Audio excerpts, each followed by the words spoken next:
It is good to come together for the purpose of co-creating, yes? Taking thought forward, yes? Remembering who you are, coming into alignment with who you are, working the bugs out of your vibration a little bit, feeling happier, contributing who you are, both with your words and with your beingness, bringing the experience that life has caused you to be here to this room, not just what life has caused you to be that you have let in and are manifesting, but what life has caused you to be that you have launched forward in a vibrational way, that you have become in terms of your non-physical countenance. In other words, what's in your vibrational reality, the things that you have asked for that you are not quite yet demonstrating, still you bring all of that you to this gathering too. You are so much more than you ever know. No matter how close to alignment you become, you can't, from your human perspective, comprehend your you-ness. You don't understand your value, but we do. In fact, that's the battle that you fight with those like us, with your inner being, with your non-physical source all the time. You don't let yourself know your greatness, your wholeness, your goodness. You don't let your blessings in because you've got some bogus belief about yourself and about others, about both you and others, that causes you to hold vibrational patterns that don't really let you love the way you naturally love or know what you naturally know.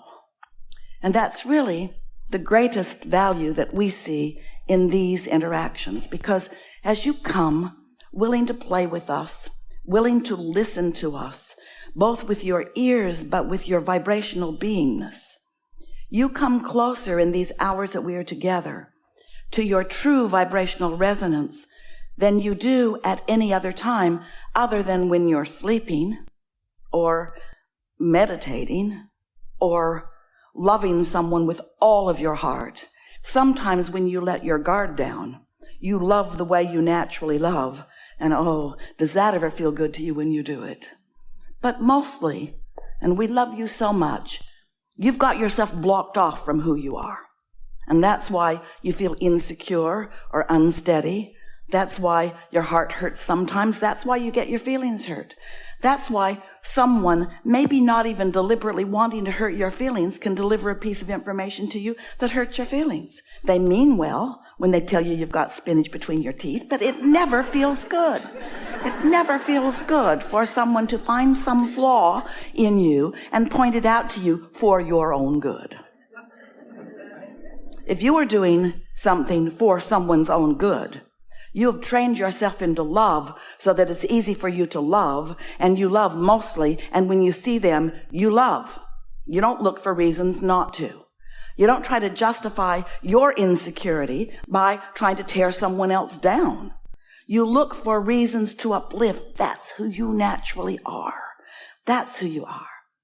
So you have guidance within you that lets you know how vibrationally in sync you are with the whole of who you are. And the reason that we talk about that topic mostly is because who you are in any moment in time is the reason that you feel the way you feel. And by who you are, what we mean, how much of you focused in your human perspective, with your human personality and your human attention.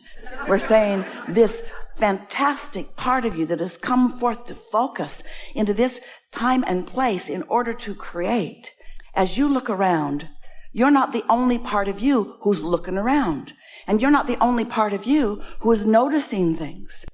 But the thing that we so want you to know is that the non-physical you, your inner being, who is right there with you in every waking moment, noticing things, is noticing things from the love that is you. And when you do less than that, then you feel slightly to greatly diminished because you're not presenting yourself in your wholeness. You're presenting yourself in your pinched off version. When you feel insecure, that's the pinched off you. When you feel angry, that's the pinched off you, even though the pinched off you has great justification for being the pinched off you. If you gathered other pinched off yous, if you gathered the pinched off of the world, and most are to some degree, most would agree with you sometimes that you have every justification for the negative emotion that you're feeling, because you did witness something that you didn't like. You did witness some injustice, but still, witnessing an injustice still pinches you off from who you are. So how do you work this out, Abraham? Because there's so much that I look around and see that doesn't feel good to me when I see it. And we say, that's all right. You're having a step one moment where you know what you don't want, which causes an equal knowing what you do want. When you know what you don't want, you know what you do want, even if you are not consciously ready to acknowledge what you do want. When you witness something that is an injustice as far as you're concerned, or really something that doesn't match with the patterning that you've been programmed with by those who you've met up as you've been moving along your physical trail, you try to teach each other all of these rights and wrongs. As you find something that you've concluded is one of those wrongs, and how you ever sort that out is an impossible task.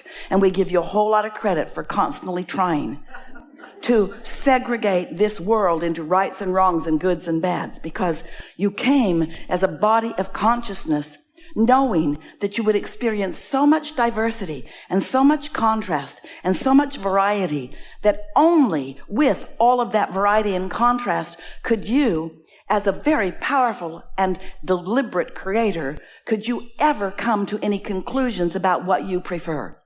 And further, you knew that when you found those preferences, that others would be finding their preferences too. And you knew when you decided to come into this body that the preferences that you came to the conclusions of would not all be the same preference. You knew that. You knew that you would want from your unique perspective, and you knew that others would too. And you never intended for a moment to try to corral them into some way of thinking. You never expected to be someone who would move beliefs among the population. Instead, you knew that you would honor the beliefs of the variety of the masses, and that from that collective experience that you would come to your personal conclusions, just in the same way that the artist stands before his canvas with his palette of colors and textures and makes his individual choices about what colors he chooses and where he places them in his picture. That's exactly what you intended to do. And not one of you said, I'll go forth and wait for them all to get a clear view, and then I will come forth and I will do exactly as, let's see, which group of them should I follow? There seems to be rivers and currents of decisions, most of them hateful, most of them pushing against each other. You did not say, I will come and I will join the loudest group. I will join the group that pushes against in the strongest, most effective way. You said, I'll come, I'll live, I'll feel, I'll decide. And most of all, you said, I will feel the perspective of my inner being, who has lived so long with me and who has come to know and be so much with me. And I will choose that which resonates most deeply with who I am, which means you intended to choose upliftment and love for others and for yourself. And that's the piece that we most want to emphasize with you as we're playing together with you today, because you just can't be mad at somebody else without shooting yourself in the foot. And you intended to feel good about you. You intended to let the whole of who you are flow into your experience. And so that's what we are after as we are playing here together today. We want you to realize who you are. We want you to find clarity about who you are. We want you to remember who you are. And most of all, we want you to practice being who you are.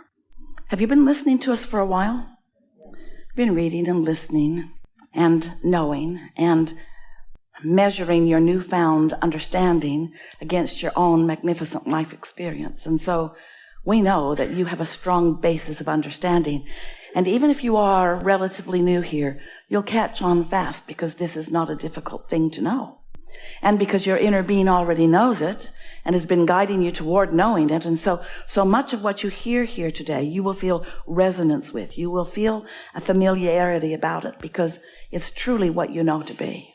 So as we're chewing together here today, it's our desire that you come to that personal recollection of the powerful being that you are, of the love-in being that you are, and that when you leave this gathering, that you recognize, because it's going to be true whether you recognize it or not, you recognize that you have changed, that your vibration has found a new set point, and therefore your point of attraction has shifted, and therefore the entire world will be different to you, both in the way you treat the world and in the way the world treats you.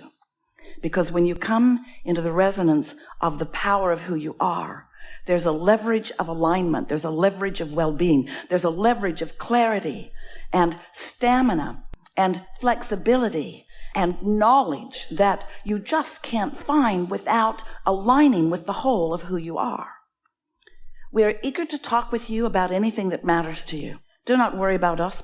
We will get our message across to you, and you will make it easy for us to do that, because you're reaching for the simple laws and principles of the universe that we know so well, and that you know too at various levels of your being.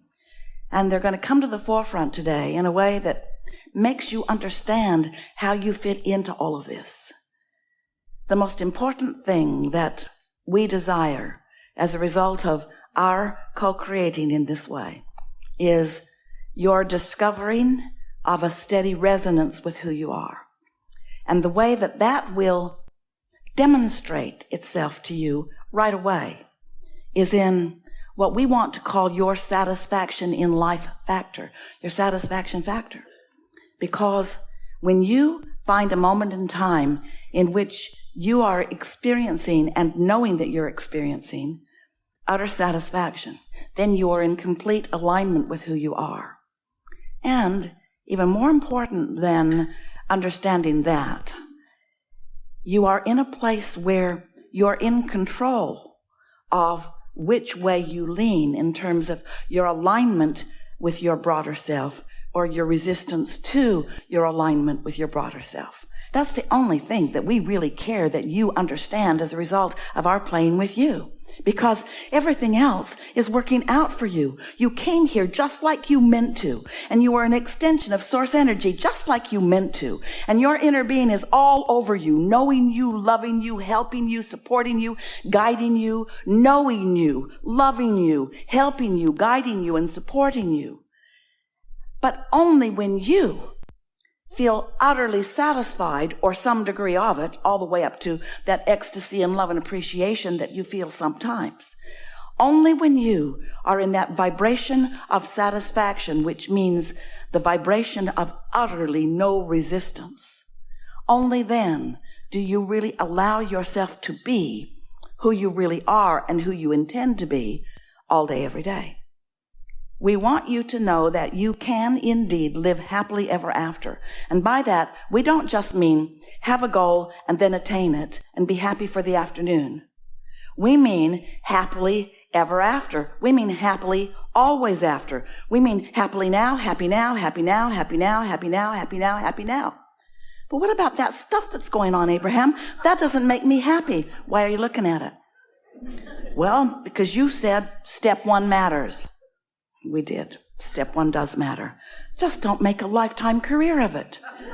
Let what you don't want help you launch your clarity of rockets about what you do want, and let your rest of the time be spent reaching for the satisfaction factor. I want to talk about what you want to talk about. We'll meet you where you are. We'll help you get closer to where you want to be. We're not trying to get you away from anything or toward anything other than the wholeness of who you know at some level of your being you are. We want to help you be you.